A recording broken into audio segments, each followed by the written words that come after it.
Hi, my name is Dr. Patrick McCarty, physician for Prince William County. Inova Health Systems in Prince William County partnered several years ago to provide health and wellness and education services to all county employees. Today we're going to provide you a little bit of nutritional information about how to make healthier choices at home.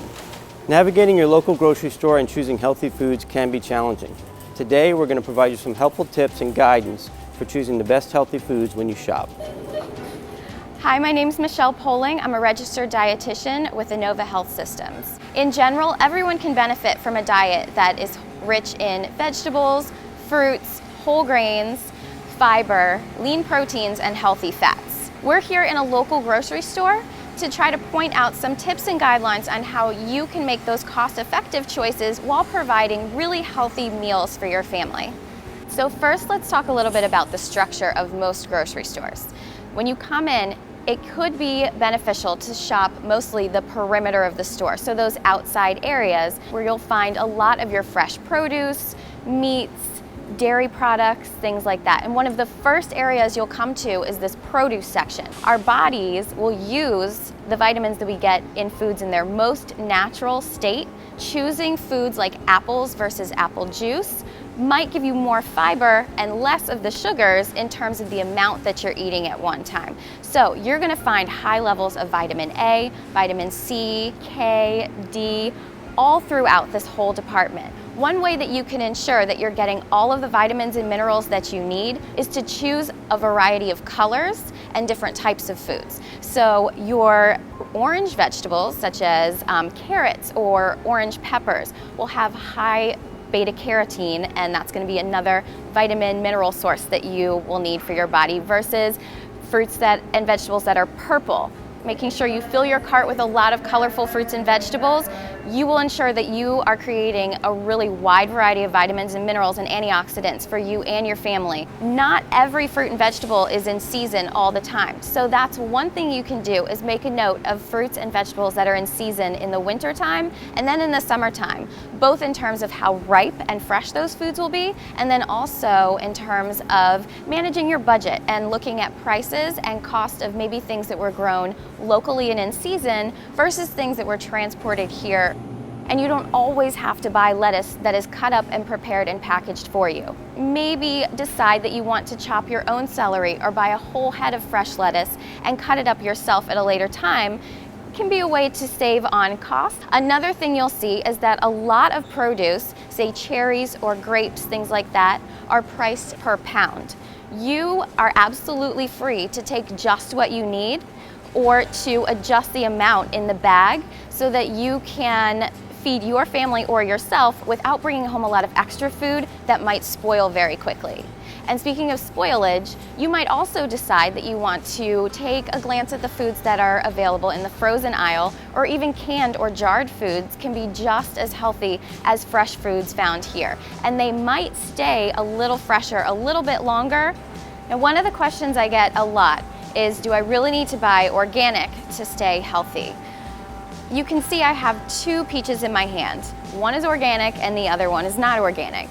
They really don't look much different. Organic has to do with how an item is grown, and it might have to do with whether or not a certain pesticide was used on that fruit or vegetable. Now, there is a list called the Dirty Dozen of fruits and vegetables that may be higher in pesticides. Most of the fruit and vegetable items that make the Dirty Dozen list have soft skins, are higher in fluid, or are porous. Peaches, nectarines, cucumbers, apples, cherry tomatoes, grapes, potatoes, snap peas, dark leafy greens like spinach, kale, and collard greens, strawberries, sweet bell peppers, and hot peppers.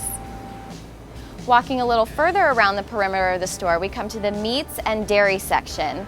So this is going to be where you'll find a lot of your higher protein items, especially from animal sources. So you have chicken, fish, beef, pork. Dairy is going to obviously be from an animal source. These foods provide most of the protein in a non-vegetarian diet, along with things like B vitamins, iron, and then some of your fats. So here you'll find some saturated fats, which, looking at your meat products, you can see those as some of the white marbling that's through a lot of the beef. Some of the healthier fats that are at a more liquid form, like your omega-3s and omega-6 fats, are going to be found in more of the seafood products, so things like salmon, tuna. You can find them in the fresh area. You can also find some of those things like canned tuna on the shelf, and that's a fine choice too. Now, looking at the meats here, you can find some of your leaner cuts of meat if you want to cut back on those saturated fats in your diet. You can also cut back on salt and sugar here as well, taking a look at some of the foods that are already packaged in marinades for you. So some of those sweeter marinades or salty marinades might have levels of sugar or sodium. Some of these packaged meats have listed on here 80% lean, 20% fat.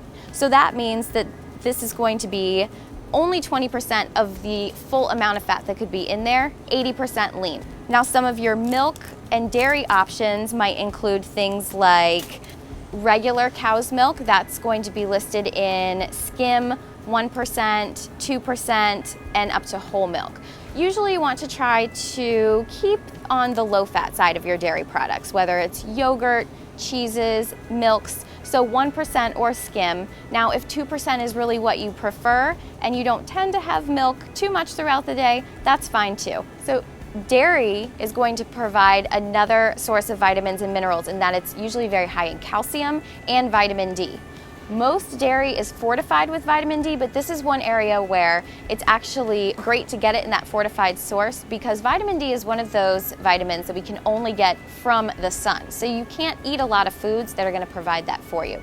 Eggs are another really great protein option that are overlooked as only a breakfast food. They're extremely convenient for on-the-go snacks. So you can hard boil an entire carton of eggs right away when you get home from the store and just have it in the fridge ready to go. Now, for those of you that might have concerns about allergies or maybe are keeping your saturated fat in your diet in the form of meat but want to eliminate it as a dairy source, you can turn to these vegetarian options for milks. You have soy milk, almond milk, there's flax milk out there now, all kinds of different milks that actually might have different flavors as well.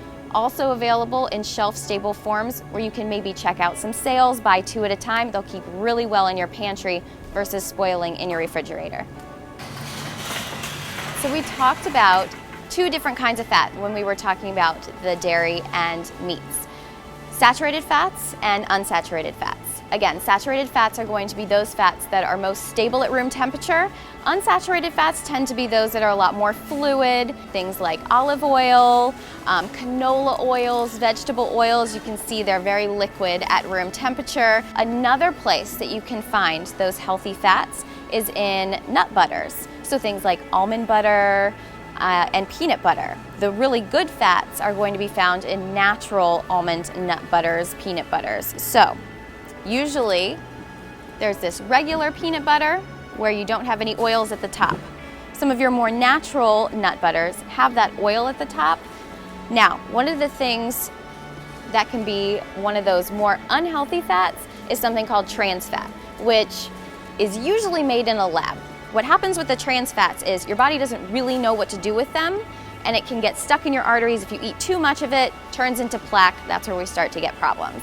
So those are found in things cooked primarily with shortenings, which are used in a lot of pastries, baked goods, some of the baked goods, and you can find it in this shelf-stable peanut butter. So what you can do is look at your labels for trans fats. It might be listed on the actual label. See, this one says 0 trans fats. That's not exactly true because if you look at the ingredient list, you can see hydrogenated vegetable oils. That's where your trans fats are going to come from. The reason they can say 0 is because through regulation, if it's less than half of a gram of trans fat in each serving, they can actually say that it's 0 trans fats. So do a little bit of homework, look at the labels, look for that hydrogenated oils, and you'll know if there's trans fats in the food that you're buying. So let's talk a little bit about carbohydrates. Carbohydrates come from foods such as grains, breads, you have your rice, pastas, things like that. Most of those darker breads, those brown rices, are where you find those whole grain items. There's a little bit of a gray area in that you might pick up a loaf of bread that says honey wheat. and assume that it's a whole grain product. But check your label, because unless it says 100% whole wheat or whole grain, it might not have those hearty grains and that high level of fiber that you're looking for to get those real benefits of those complex carbohydrates. Now, you can also flip over to the label again and check the level of dietary fiber. Try to choose items that maybe have about 5 grams of dietary fiber or more. So those are our breads. Now looking at cereals, you might have something that you're familiar with, something like a whole grain product that doesn't have a lot of added sugars. You can find cereals that are really high in added sugars. So take a look at your label for things like that. Something might also sound like it's a really great choice and be really healthy, but maybe when you turn the label around, you'll see that it has higher levels of sugar. Then you can get really high fiber choices in cereal, where you'll find even up to 10 grams of dietary fiber, and it's going to be a really good source of complex carbohydrate. Cereals are another place to look for portion control, because we might tend to just fill up our bowl until it's to the max, and you can have 2 cups of cereal, whereas when you read the label, it's actually a serving closer to about a half a cup. So you could have had 4 servings of cereal and not even thought about it.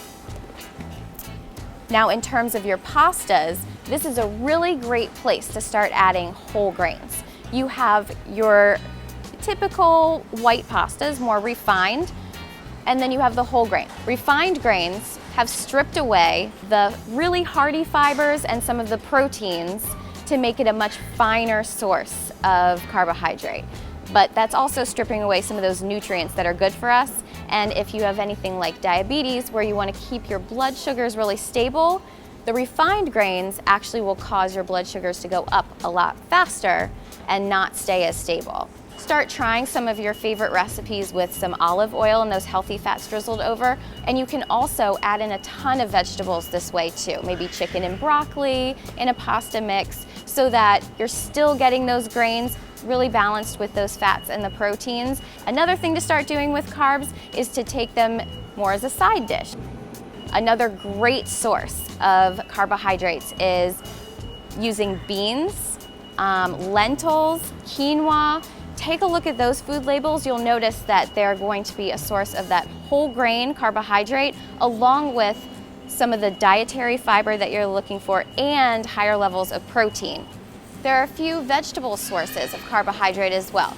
All vegetables contain about 5 grams of carbohydrate or so with the fiber that they have there naturally, but things like potatoes, corn, and peas have that higher level of starch. So full portions of those items might actually count as a carbohydrate serving as well.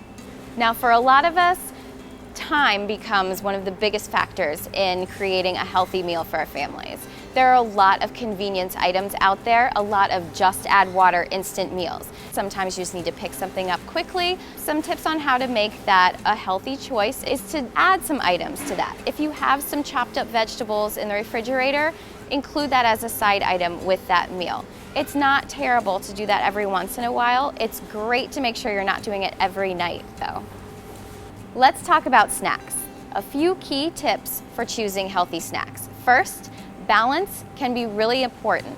You can look for snacks that include protein, those complex carbohydrates we went over, and the high fiber, and then some amount of fat as well. Now, this is another great place to check that food label. Look for food labels on your snacks that have maybe, in the ingredients, maybe 5 ingredients or less.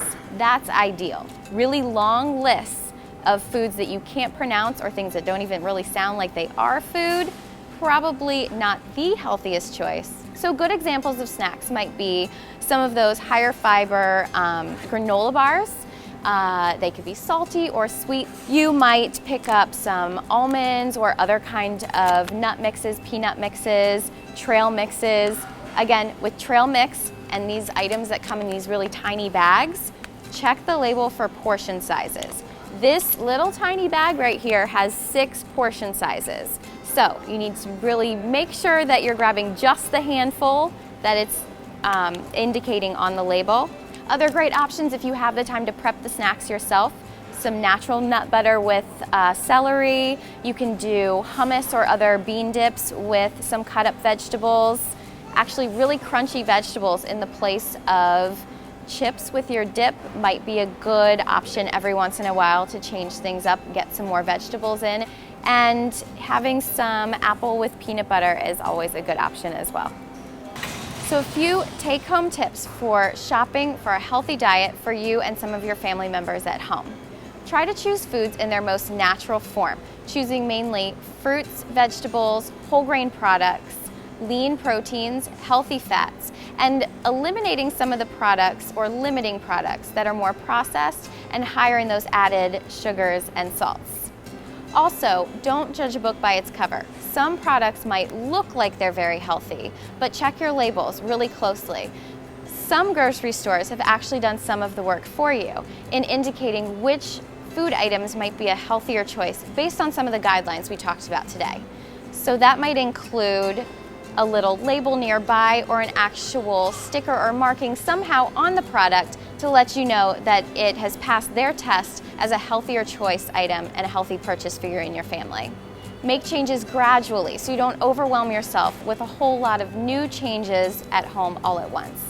And if you have any questions or are unsure about any changes that you might decide to make, talk to your doctor or registered dietitian first and make sure that they've okayed that same choice.